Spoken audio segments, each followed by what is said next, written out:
Hello, my friends, and welcome back to Drop Balls and Big Calls. This week we have Jodie Hellings.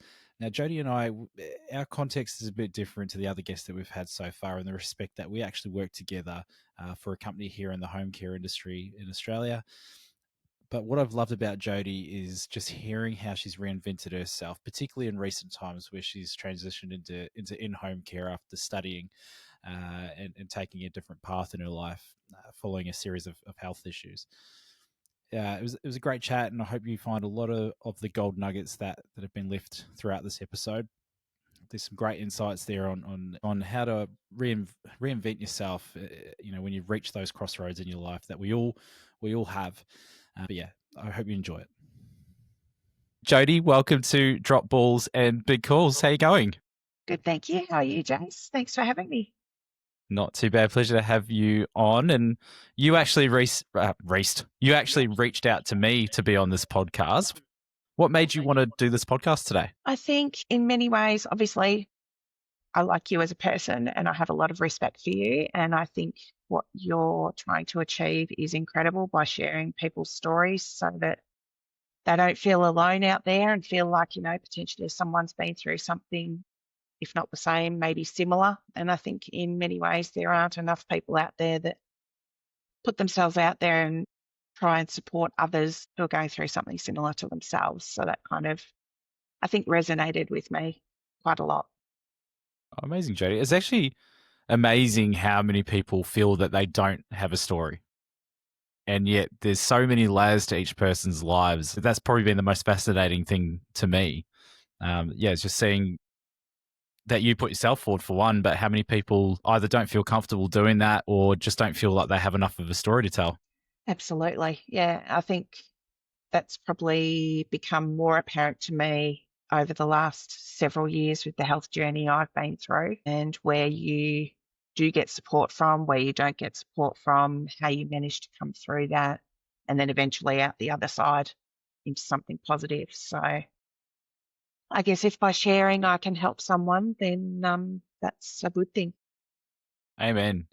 So I've known you for a couple of years now. Our journey is a little bit unique in the respect that we both work together, albeit in different departments. So, for context, we both work in the in-home care industry here in Australia, and Jodie is a case manager. This has been sort of a new journey for you in recent times, hasn't it? Certainly has. So basically, if I go back to the beginning per se, after 9 years of being at home, having had my children, I worked for a psychologist for about 5 years as a practice manager. And through that journey, felt that there was a bit of something missing. I then had a health issue, which we'll go through that a bit later. And it was while I ended up quitting that job as a result of what I was going through at the time. And it was during the later part of my recovery that I made the decision that I actually wanted to be able to help people in life and not just be the person who sits there on the end of the phone, books appointments and structures staff and does all that sort of thing. I wanted to actually be able to make a difference. What did the journey look like going from being an office manager to then getting into the in-home care industry? In some ways the same, and in other ways different. Sorry. I ran two practices, working for psychologists. They're an interesting bunch of people.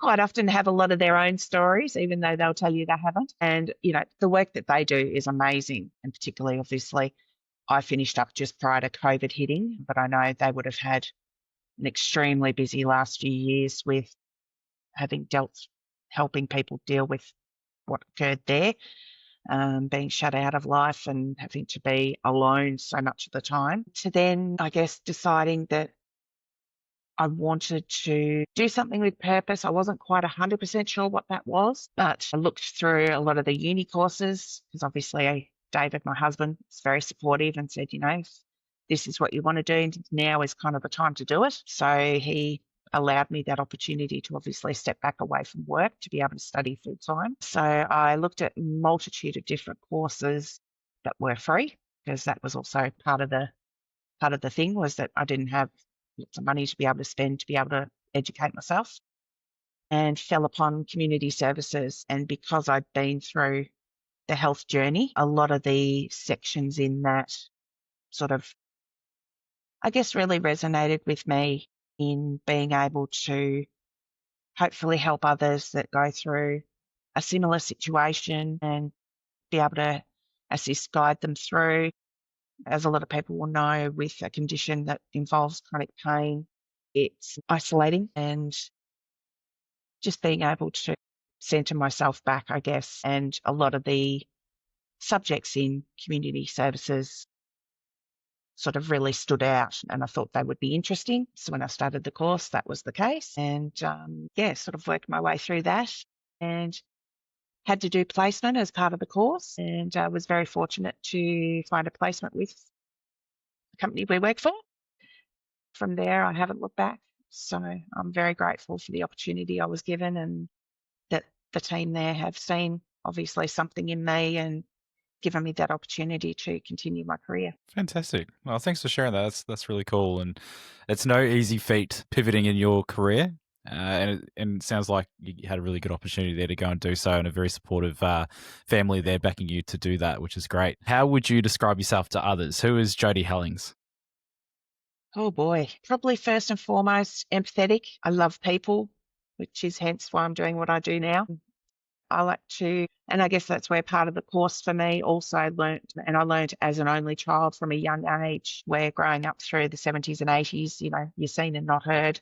So you tend to listen and take a lot in, and not necessarily speak back. So I guess empathetic, loving, caring, sometimes funny. If I can get the right moment, I occasionally come out with a good funny one. And just, at this point in my life, I love my life. I've been through lots of different journeys over the years, through childhood and obviously, teenager and young adult, which I guess really has built the foundation of whom I've become. Amazing. Good segue. Let's go back to those early foundations, Jodie. So tell us a bit about your upbringing. I believe your grandparents played a pivotal role in your upbringing. Your mum had you quite young, from what I understand.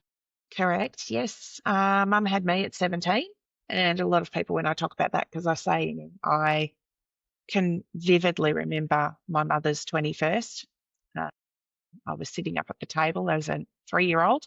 She was wearing cream pants with a velour orange jumper. There was a silver key with a purple bow. There was a cake on the table, which I think was white and also had purple and silver on it, which is quite, I think, for many, a bizarre thought. My grandparents were an incredible part of my childhood. I spent a lot of time with them. Were you guys living at home with the grandparents in those early years? In the early years, I was home with mum and dad, but did spend quite a lot of time at grandma and grandpa's as well. So I sort of was between both, I guess you'd say. But I absolutely adored my grandparents, especially my grandfather, who I affectionately called Gramps. He was the kind of grandfather that would kick the footy in the backyard with me, play cricket with me, sing songs with me, because his side of the family, he was one of 13 children. So they were all quite musical, play guitar. We used to have sing songs, so he'd get me singing. I believe there's a recording of me somewhere singing along with him playing guitar. How good. You put that out in the open now. You're going to have to find it. Which was about when I was 5 or 6 years old. He would often tell the funniest of little jokes and ditties and things that I actually today still share with my girls. And I guess that's where I have continued to keep him and my grandmother in their lives as they've grown up. Because, they were incredible. So had your mum left school at this point? Was your dad similar age as well? So I actually don't know who my real father is, but have had a dad in my life since I was about 3. He's quite a bit older than my mother. So I guess in many ways they were figuring out their early relationship life together. I grew up on 10 acres in the country, about 30, 40 k's out from Geelong. And so going to grandma and grandpa's was lots of fun because they were in the city. So I'd get to do city things rather than, being, because I was an only child. So being out in the country, quite often I would feel quite alone, without siblings to sort of have time to spend with, or to, bounce things off, or, have a fight with mum and dad and there's no one really to talk to.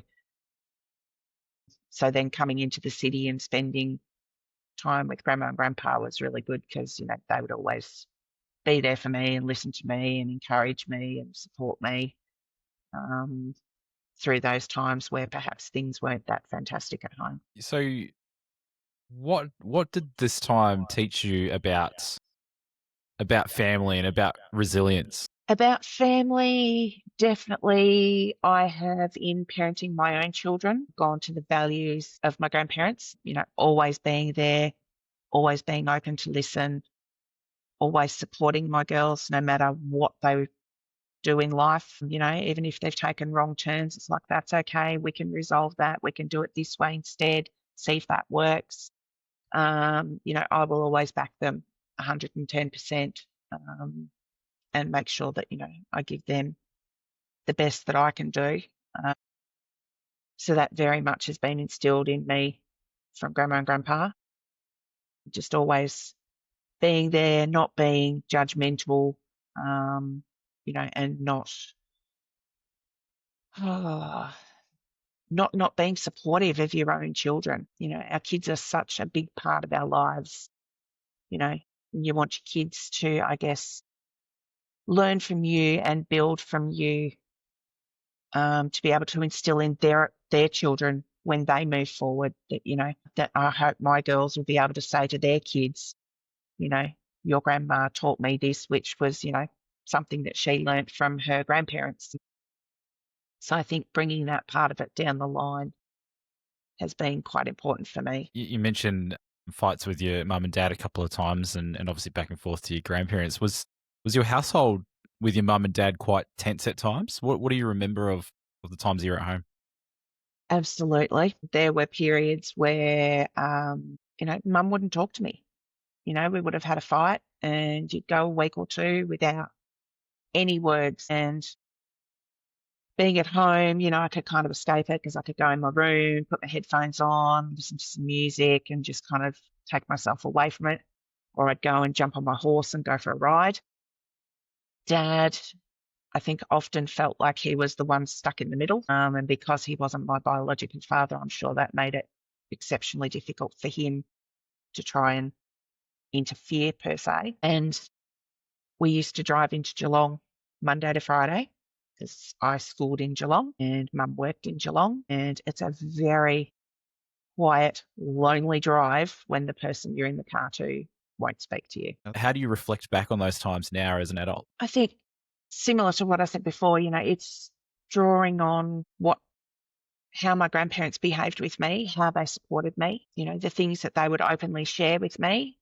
They would have fights and tiffs. Of course they would. They were married 50 odd years. And so there's going to be the odd time where they would fight, but they would generally take that fight away from me and not openly fight in front of me. Whereas I often felt when I was at home with mum and dad, if they started to have a fight, it would all involve around me. And then I would feel like I was being drawn because mum would be on this side and dad would be on that side, and I'd be the one stuck in the middle trying to deal with it all, which I felt was, looking back now, is quite unfair for a child. And I think that's where, David and I have always, not that we really fight, but, the occasional disagreement that we've had, we've tried to keep that well away from the girls because, it's not their issue. It's not their fault. They don't need to get involved, which I think was the one thing that I really struggled with as a kid, especially going through probably my teenage years through high school. Yeah, tell us more about that. I was gonna, because my next question was, my teenage years was when I probably started to get a bit of a vision on, okay, there's a bigger world out there. I just need to find a way to escape some of this and get to that. What were you dreaming about in your teenage years, and how were these environments impacting you day to day?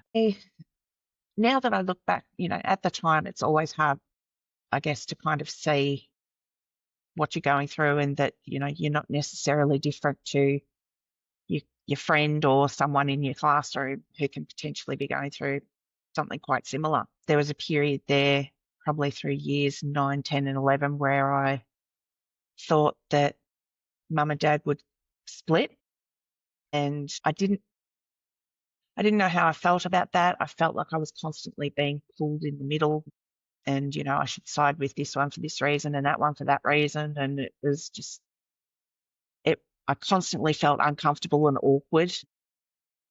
So I actually ended up, believe it or not, wagging a lot of classes where I just didn't want to be around anyone, because I didn't want to be around any more conflict. I reached that point where I just couldn't take it anymore. So I would actually go and hide out in a school library and just go and sit in one of the quiet rooms and just be away from everyone. So I guess I kind of withdrew quite a bit. Looking back on it now, yeah, it probably was a lot of anxiety and potentially a little bit of depression, as well as probably a bit of grief, not really knowing where, other than from grandma and grandpa, that stability was going to come from.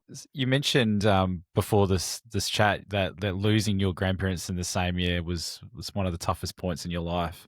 When did this occur? Was this around the high school years? Or was this a bit later on? No, this was actually later on.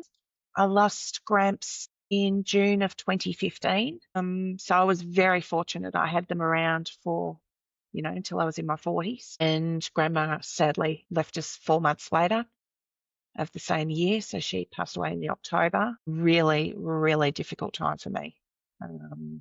I, whilst I think did that initial grieving, a lot of that sort of heavy centered grieving when you lose someone that is that close to you, I just pushed down and pushed down and pushed down and refused to acknowledge it, because I think I kind of went through a period where I felt that if I acknowledged it, I would completely fall apart.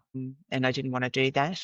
I felt extremely fortunate that my girls were, I think, 10 and 7 at the time. So they'd at least had, a good run knowing their great grandparents, who I will say absolutely adored and doted on them both. There was nothing they could do wrong, even when they drove them absolutely nuts when we went to visit. They would take it all in their stride and, just be the beautiful humans that they were. But yeah, sadly, mum put them into aged care. And I think essentially that was the beginning of the end. I wish back then I'd known about, in home care and how that operates. I do often find myself wondering if we'd done something similar to that, whether, they might have lasted a bit longer. But by the same token, I'm also extremely grateful for everything they've ever done for me. And, I remember them daily. There's not a day that goes by that I don't reflect on something that they taught me. And, I always make sure that I share that with the girls. A nice one. Thanks for sharing that.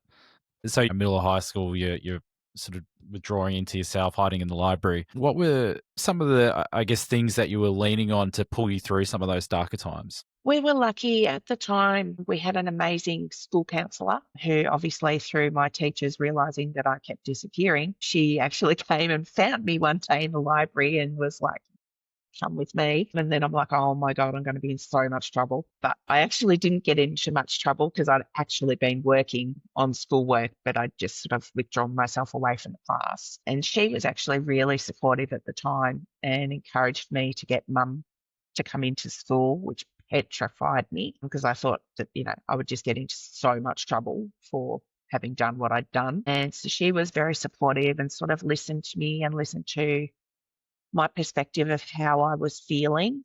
And I believe she then met with my parents to explain that to them. And she essentially ended up as being a little bit of a go-between, I guess, in getting my parents to see what I was going through, me to understand that, all couples go through this where, they can have massive fights and they threaten to split up and all of that. And, yes, sometimes they do split up and other times, they stay together.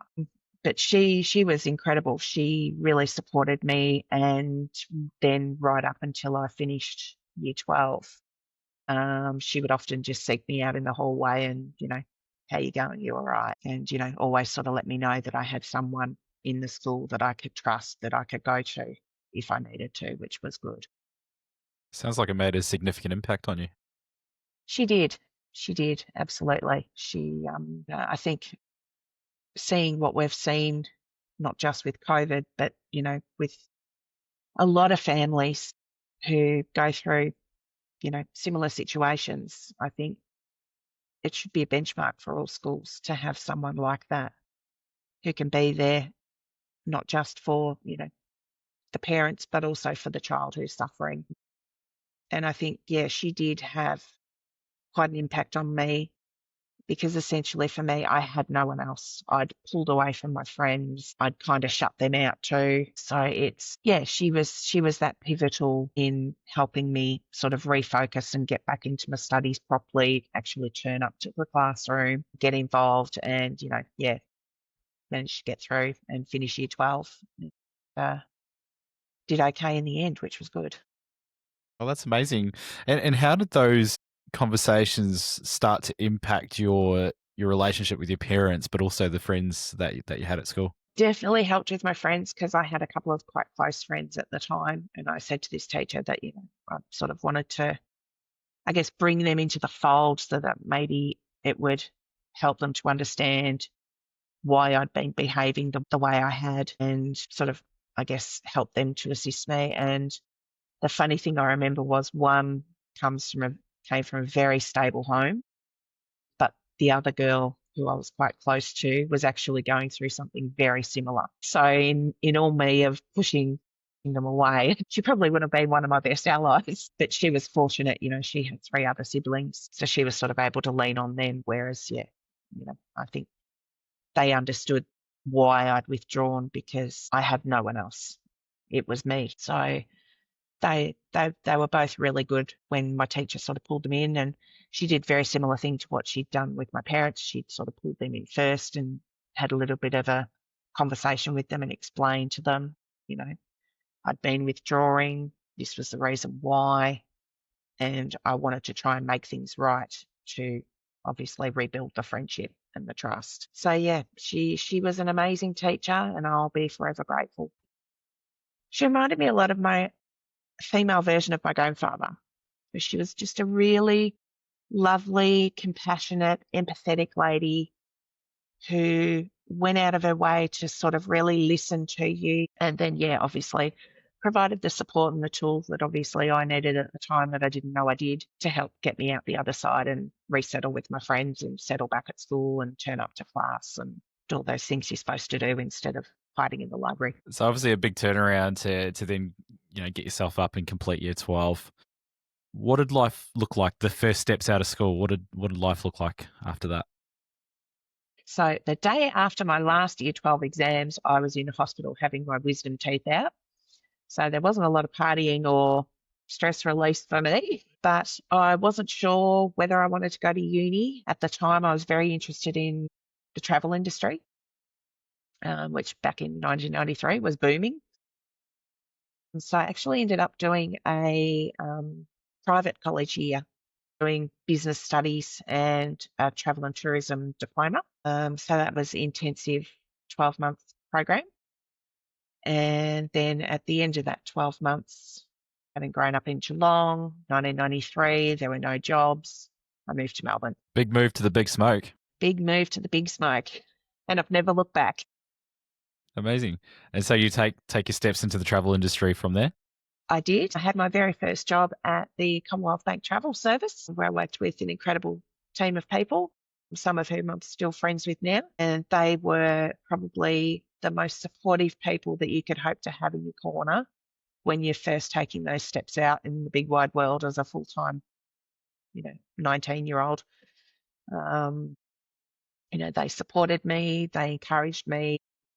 We did lots of travel industry nights out together at what used to be called Bobby McGee's in the city. And they used to have an industry night, I think it was about once a month. So, we'd have lots of late nights and fun nights out and dinners and trips away and all sorts of things together.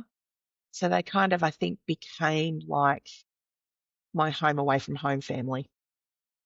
And yeah, I couldn't have asked for a more fun, incredible, supportive bunch to sort of take those first steps out with. And was there travel involved in that role as well? Did you get to experience some of the world?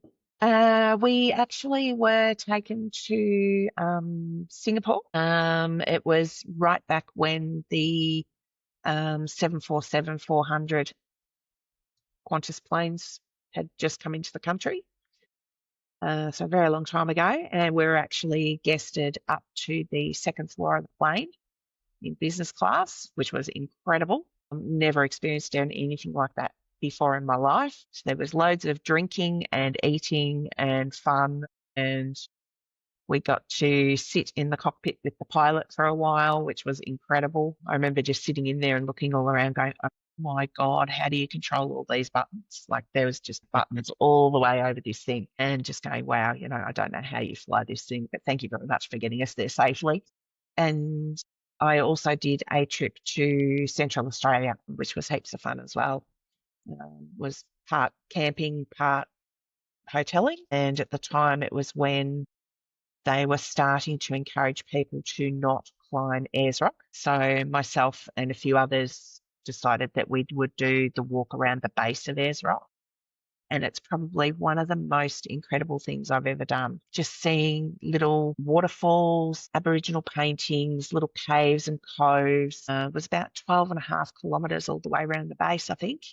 It's stinking hot, red hot, dust, you name it. But it was a really almost surreal but beautiful experience. So good. When you look back to this time now, it sounds like you'd gained quite a lot of confidence throughout this period. How do you reflect on that transition of leaving your childhood home, moving out from mum and dad's and on your own way into the city? Best thing I ever did. I think leaving home was something that needed to happen for my own sanity, if nothing else. And just for the first time forever, really, just being able to be my own person, be myself, and re-find myself as a human. Being able to come and go as I please, being able to grow, find a career that I really enjoyed, and making new friends and doing fun things and not feeling like I was being looked over my shoulder at all the time. And yeah, just being able to be me. Amazing. How long were you in that role for? So I worked for Commonwealth Bank Travel for, I think it was just shy of 2 years. And then I worked for Australian Pacific Tours for another couple of years, which I really enjoyed. I had my 21st at APT, and I'll never forget that. My partner at the time sent 21 long stem roses, which I was highly embarrassed. And then on the back of those arriving, the staff all brought out a massive cake and sang happy birthday to me and just really kind of made a fuss, which was really lovely because they knew obviously all my family were in Geelong. It was a work day, so I was at work. And again, it was like I'm moving into another family. That's the one thing I think, having worked in the travel industry, particularly back then, there were so many companies that always were working together that you knew all your sales reps, you knew, all the different people that were out in the industry. We had these massive nights at Bobby McGee's where you'd get to catch up with everyone. And it was literally like a big family, probably an industry that I haven't experienced again since up until the last couple of years. But yeah, you could basically go anywhere in Melbourne City and bump into someone that you knew from one of the travel companies or, one of our providers of, coach tours and things like that. Because, yeah, it was huge back then, Yeah, they sadly. seem to get quite intertwined, don't they? Very much so. Yeah, very much so. And a lot more back then than what it is now. What made you pivot away from travel? I pivoted away from travel, so I loved my role at APT. I ended up being the supervisor for inbound reservations. So I used to do all the bookings and coordination for people coming in from Germany, London and Canada, and coordinating their tours and the tour groups and booking hotels and doing all of that sort of thing, which I really loved. But the step for me, I think that was missing at the time was that I really wanted to be a sales rep, and I wanted to, be able to go out and visit the people because I'm a people person. That's me. And I tried to get that role on three different occasions and was rejected each time. So after the third time, I decided that I just wanted a change because obviously I wasn't going to get any further. I wasn't being given an opportunity. Didn't really at the time understand why. And it wasn't until I resigned that they sort of said to me, "Oh, well, we never gave you that position because you're so good doing what you're doing now," which part of me felt proud, but the other part of me felt really disappointed that that had never really been communicated as to why they were holding me in the position they were holding me in. Because I'm going for progression. I'm trying to improve myself and better myself, and yeah, couldn't obviously understand why they held me back until the end when I resigned, and then it was like, oh, well, that's really nice, but now I'm leaving. Mm. So I left the travel industry and got into promotional merchandising. So all your little coffee cups and tea towels and t-shirts and jumpers and hats and caps and all those sorts of things. I started off in a PA role to a director of a business in Melbourne and worked for her for a couple of years and then moved on to another company and actually finally became that sales rep that I had always sort of challenged myself and wanted to be, and loved it, and basically worked in that industry doing that right up until I met David and had the girls. Amazing. What did those roles, because they're quite people focused roles, you need to understand with travel wise, what people are after, but with sales as well, like you got to understand what drives people, right?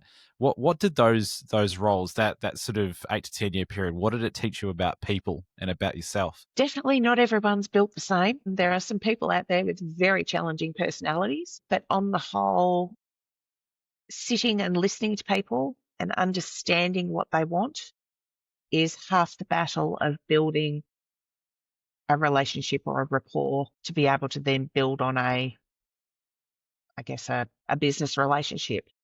It's, okay, you need XYZ for your promotion or your business or where you're going to travel to. And giving them that opportunity to speak and really listen to what they want, and then obviously being able to work with them to provide that. And I think from that, having worked in the travel industry, I think I really became myself and realized just how much I love being around people. As you know me, I'm a chatterbox. Don't mind a chat. And, I love to sort of listen to people and listen to their story. And, it's part of life now that follows me everywhere. And, sometimes you'll be able to offer support, or sometimes it's just, that shoulder to cry on. But just being able to support and be there for people is, I think, probably one of the main things that I discovered about myself that I think I've done fairly well at from that respect. Now, all right, spill the beans. When did your husband come into the picture? I was 28. He was 39. So there's an 11-year age gap. I had split up with an ex who I had discovered was cheating on me about 12 weeks out from our wedding. No way. So you were Yeah. engaged? Yes. Yes, I certainly was. And I had the family car and decided that no, that's just not me anymore. I have to get rid of it. So I was shopping around for something a little bit more fun, found a little sporty kind of car that I liked. And one of the main reasons also that drew me to that dealership was that there was a female sales manager, which is very rare in the car industry. So female, being able to talk to female is a wonderful thing. And we don't feel that pressure of sleazy car salesmen.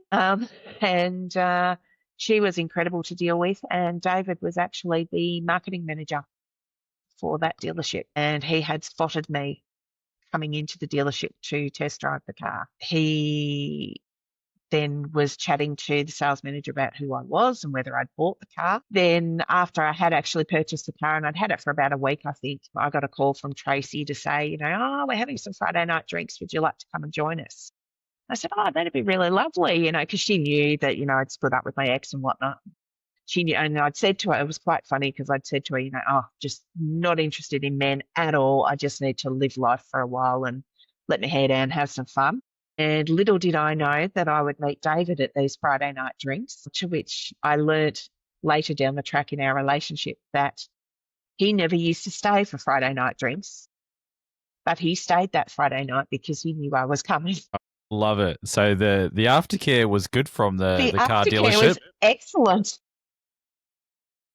It was all a setup. It was all a bit of a setup. Then, yeah, from after that, he rang me the following week and asked me out on a date. And yeah, as they say, the rest is history. No calling about putting tinted windows in the car. Just No, straight to. no, Joe, just let's go out. And I went, okay. Yeah, I think I'd suitably embarrassed myself by saying, thank God you're not a sleazy salesman, because the answer would definitely have been no. So I guess lucky for him, he was in marketing, and yeah, and we hit it off pretty well. 23 and a half years later, we're still going strong. Amazing. Before we go too far from that story of you being cheated on, no, I don't want to dwell on it too much, but I can imagine it must have been a significant whack for you, because you not only had a childhood home where besides your grandparents, you weren't really wanted, or didn't feel wanted in your childhood home, I can imagine at times, and now you've had this happen to you sort of a decade later. How do you reflect on that moment now? I think in a lot of ways, when that occurred, I felt anger. And in many ways, I think anger gave me the strength to be strong at the time, where I waved him off to work one morning and had the removalists parked around the corner. And as soon as he'd gone off to work, they came in, packed everything up that was mine out of the house, and left. I was absolutely devastated. And having to cancel a wedding is one of the hardest things ever. Mm. We were going to get married in Williamstown on the water. It was going to be beautiful. So to have to undo all of that was really, really tough. But I think because I had something to be angry about, kind of kept me going until everything was done and I'd resettled into my new place.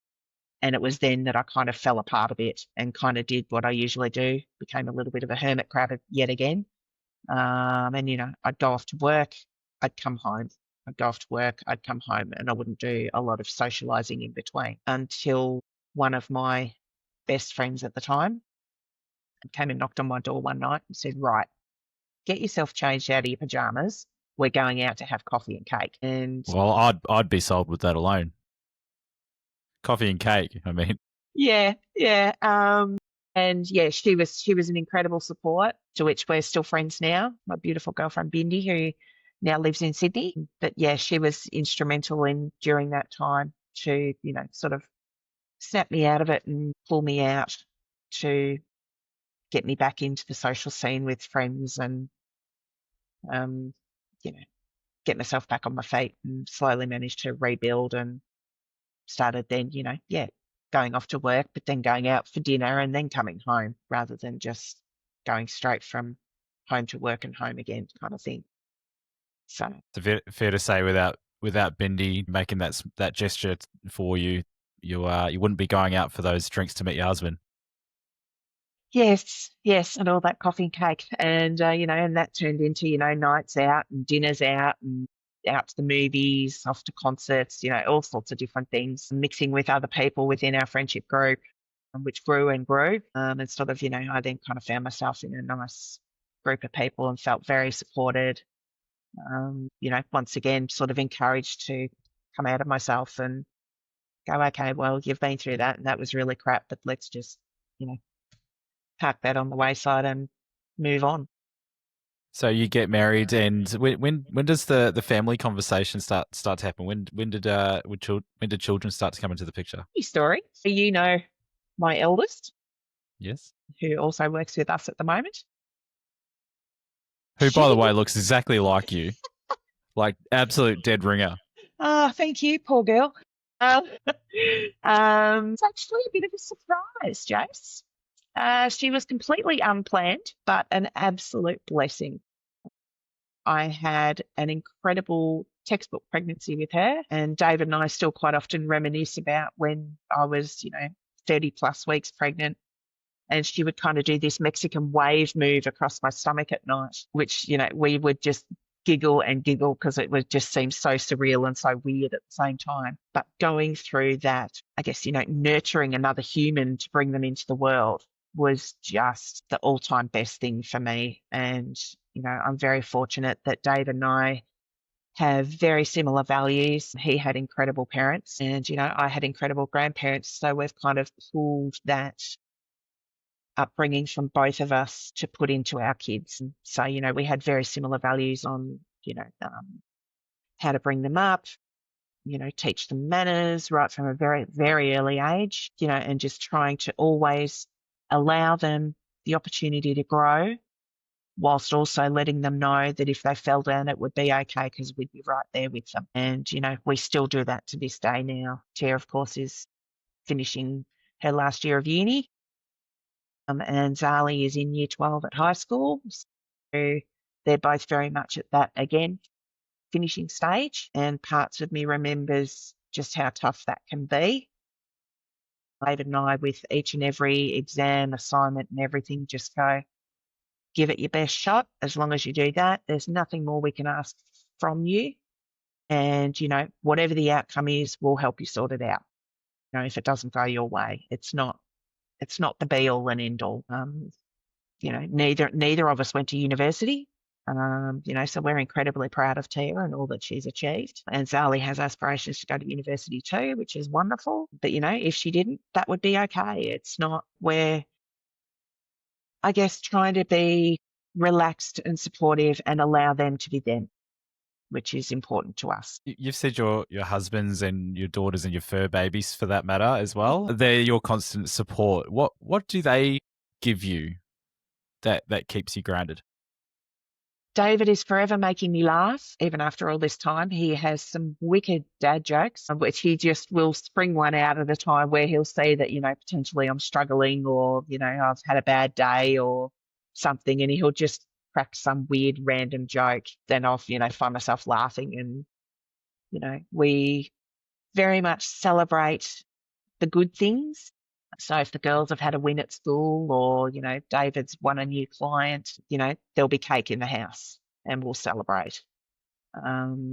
It's very much, I think, for the four of us and the fur babies, supporting each other and being there for each other and encouraging each other, that when you've had a win, that's awesome. The next time may not go so well, but it might go even better. So it's, having, I guess, that little mini celebration along the way. And it's quite funny because Zali just had 3 quite difficult SATs last week. And we got to Saturday night and she said, can we get takeaway?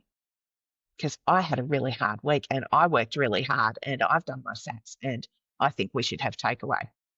And David and I just looked at each other and smiled and went, yeah, absolutely. We sort of do those little mini celebrations along the way as well, which I think is good for all 4 of us. We're always in each other's corner. We've always got each other's backs and we know that we can rely on each other. I love it. That's great. So I want to come to the chronic pain because that's been a significant part of your life for quite a while now. When did how'd that first start to show up in your life? So I had just turned 44. The family had taken me out for dinner and we were walking down some concrete steps heading back to the car. And I felt this incredible shooting pain through my foot and up my leg.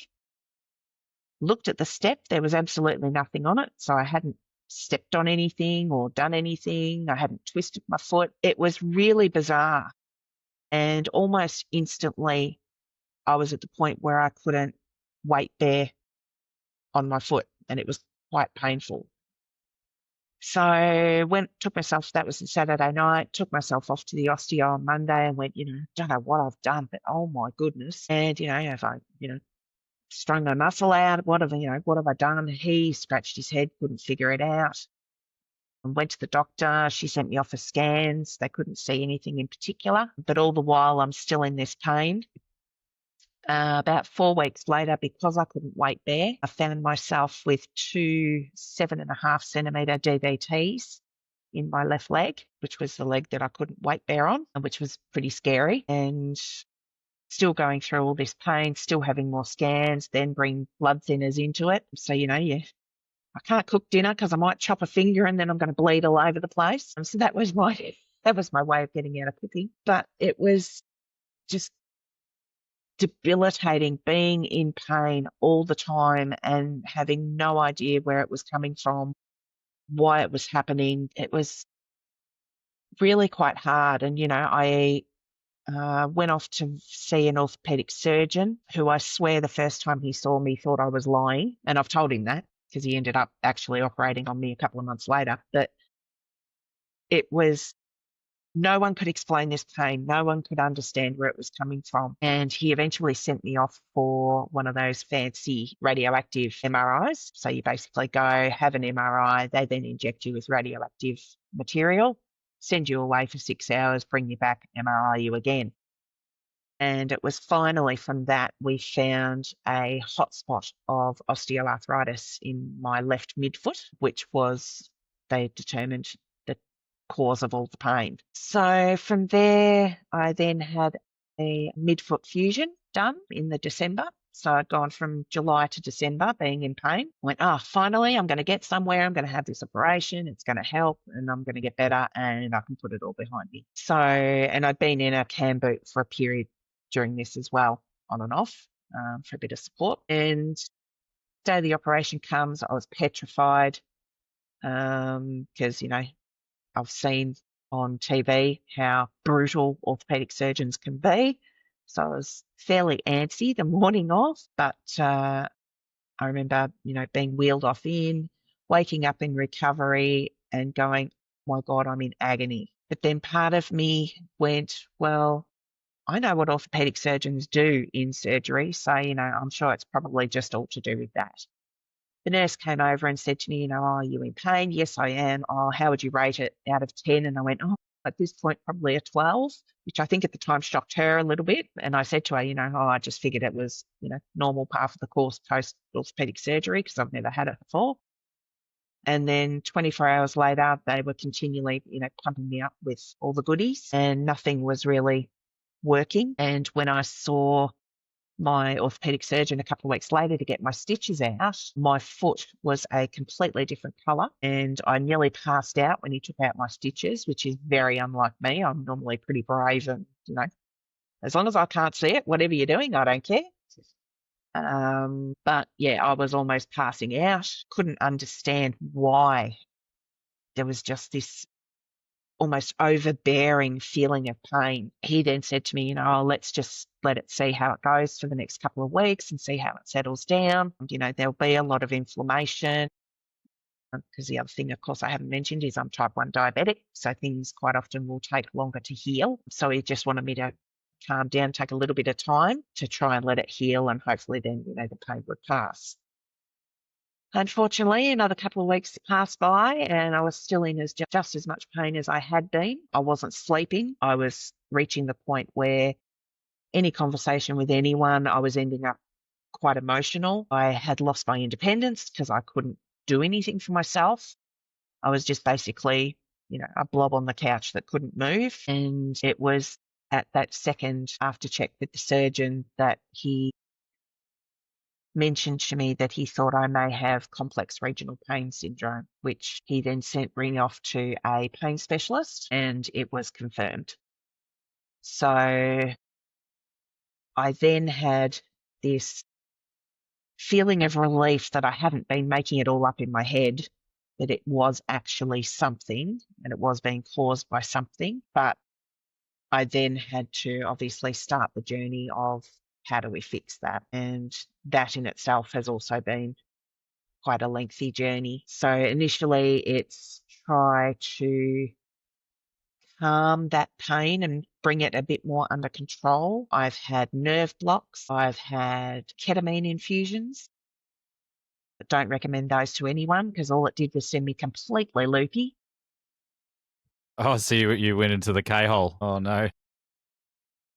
Yeah, not a lot of fun. That reached a point where, the room would be spinning. I'd be seeing people standing in doorways. It was, yeah, the most bizarre thing I think I've ever been through. But eventually he tried a spinal cord stimulator trial for me, and that finally worked. So basically, I had been 13 months in pain, and he put in this trial stim, and within 36 hours, I had no pain for the first time, which was a very bizarre feeling because you're almost then sitting there waiting for it and going, hang on a minute, where did it go? Because, I was laying on the bed at night. I couldn't have any sheets or blankets on me. I would toss and turn and toss and turn. I was so incredibly tired, so emotional, and then was eventually diagnosed with chronic anxiety and severe depression. So finally, at the end of all this, we had a solution. The only problem was because it was a trial, the surgeon had to take it out again, to which I was very cranky. And so then I kind of was back in that pain state fairly quickly after the trial came out. I then had to do, I think it was about 10 weeks worth of healing because the stim, when they put it in, actually rubs up against your spinal cord. So that all had to heal in order for the permanent one to go in. So I have now 3 spinal cord stimulators, one that runs right up beside my spine and one on either side, and with a battery pack in my lower back that charges it. Fortunately, and with incredible thanks to my pain specialist, have been living pain-free now for the last 3 years. Amazing. And powered by ever-ready batteries. Yes. Maybe that's why I'm such an Energizer bunny. I don't know. How did this journey impact the way you see your body and your limits? In many ways, it's surreal. I remember looking back now, being in those early stages of anxiety and depression and just feeling like I couldn't do it anymore. And there are many stages where David says to me that, he would go off to work and be quite concerned about what he would come home to find at the end of the day.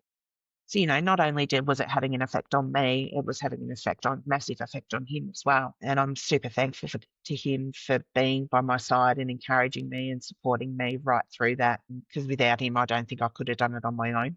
There are so many dark days before you get to that light at the end of the tunnel. What did that look like? What pulled you through some of those darker times? Definitely David, definitely my girls. They would go off to school and work, and I would have breakfast and lunch laid out on the kitchen bench for me so that I just had to make my way from one chair to another chair to be able to feed myself during the day. Having been so independent from a very young age, because I had to be, I really struggled having that taken away from me. And now when I look back, that's probably where that pivotal point of me spiraling downwards went. So it's definitely them, definitely my beautiful best friends, Beck and Rich, and their beautiful daughters. They would come and visit me every single week, right through the entire journey post-surgery, would take me to surgical appointments up in the city so David didn't have to take extra time off work. Having them all in my corner and encouraging me, supporting me, looking out for me is probably the drive that I needed, I guess, to pull myself out the other side. Yeah, amazing. And to them, I will be forever grateful. So when you talk about resilience now, it's not just about survival. It's about pushing forward, and you've done that pretty consistently throughout your life, and reinvented yourself, a few times. How do you practice this daily now? What does it look like in a modern context for you? So I am now on medication, and probably will be for the rest of my life for anxiety and depression. Because going through that journey with the chronic pain, some of that stemmed from deep set grief, having lost my grandparents, the things I'd been through in childhood, which can have a very close relationship with chronic pain, as I've read multiple studies now. So medication certainly helps. Having my friends and family around me help. I've been back to school. I was dead fast that I was going to retrain and do something where I could use, I guess, strengths and lessons through my journey in order to be able to help others. And being a case manager to our beautiful elderly community, I thrive on that every day, being able to assist them with their needs and be able to help them to stay at home longer, out of aged care facilities, which I believe, having been down that road myself, I firmly believe, that in many ways they seem like the beginning of the end when you put loved ones into that situation. So yeah, just being able to be around people, support people, empathize, listen to them, and allow them to feel heard is what I thrive on now. If you could sit down with your younger self who felt unsupported and were in a really difficult time and you were scared at times as well, what would you say to her now?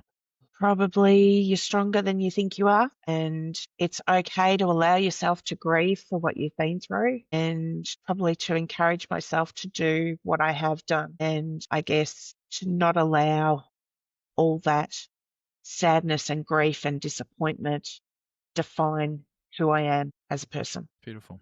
I love it. If someone out there that's listening to this is stuck in their own pain and perhaps a toxic environment, whether it's at home or the workplace, what's the first step you think they could take to take charge of their life? Find someone you can trust and talk to them, whether that be a medical professional, a close family member, or even a friend. Just having that one person that you can go to, they'll be there for you, and likewise you'd be there for them if the situation was reversed.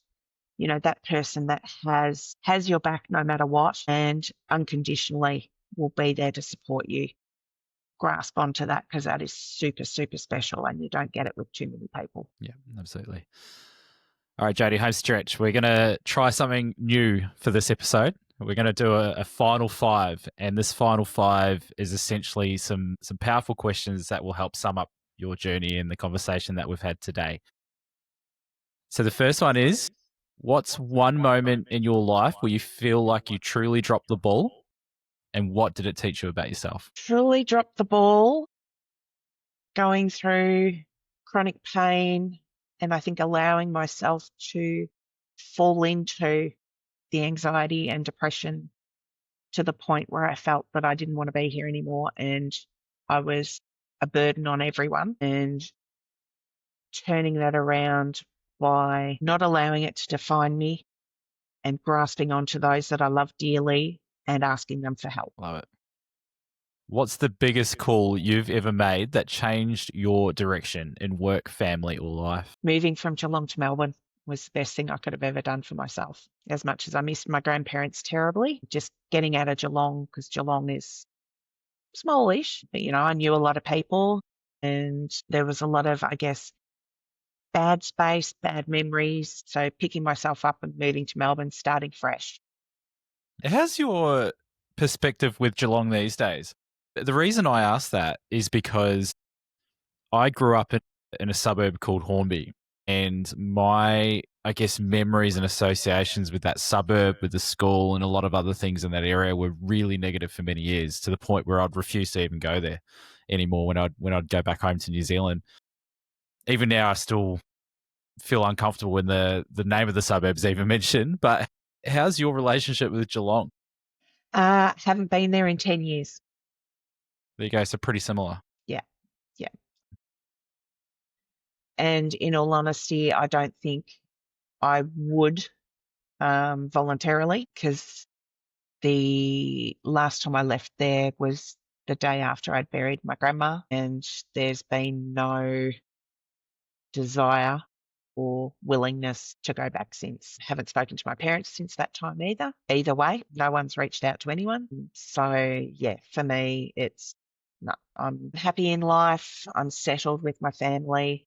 I've got beautiful friends. I've got amazing work friends, and that's what I now focus on day to day. When life's knocked you down, what's been your go-to move for getting back on your feet? I think you've probably covered this a couple of times already, but it sounds like community's the key theme throughout that. And music. Yeah. It used to be sport, but unfortunately now my body doesn't quite allow me to go down that road. Played a lot of sport as a youngster, which I think was good for me. But, now I'll just get out and go for a walk or get on, during summer, jump on the paddleboard, go for a paddle. And yeah, just having family and friends around me who I know have my back and equally they know I have theirs. Looking back, is there a moment where a different choice could have taken you somewhere completely different? That's a tough one. A sliding doors moment, so to speak. Yes. Well, probably failed engagements, I guess fleeting thought over the years, I wonder what would have happened had that all gone ahead. Would I still be married to that person? Would we be divorced? Would there be kids? Would there, how would life have been had it gone down that road? But then I Well, immediately have the thought of, thank God it didn't, because I would never have met David. yeah, it's an interesting one because I think there'd be a lot of people that have had to consider that very question of, what do I do in this circumstance? Yeah. And it is really confronting when it's happening and there's confusion and there's anger and there's disappointment and there's all those things, what did I do wrong? What should I have done to make it better? And I think a lot of those questions where I have questioned myself like that over the years is also the questions that I feel I had to answer when I was younger. So I've probably at times been particularly critical of myself. Whereas now I think I've reached that point with the love and support of my family where I can go, you know what? Shit happens and that's okay. It's how you pick yourself up and bring yourself forward is what matters at the end of the day. Well, that is all the questions I have for you, Jodie. I think it's been a great chat. I haven't been on my best form today, but I think your conversation has resonated with me a lot, and I'm sure it will many others. And yeah, I think my perspective of you, you're a very warm and engaging individual that genuinely cares for others. You see that I get to see that luckily every day in the work that you do, and you can tell by how you talk about your family and your friends, what they all mean to you as well. And I'm sure it's reciprocated. So yeah, thank you so much again for doing this. And it's been awesome having you on. Thank you so much for having me and for giving me the opportunity and for everything that you're doing. You are amazing, my friend. That was Jodie Hellings. Thank you so much for listening all the way through to the end. If you are still listening, please like, follow, or subscribe wherever you're listening to this podcast. It helps more than you know, and we have a long-term vision for this podcast that I think you're going to love. Thanks again for listening, and we'll see you next week.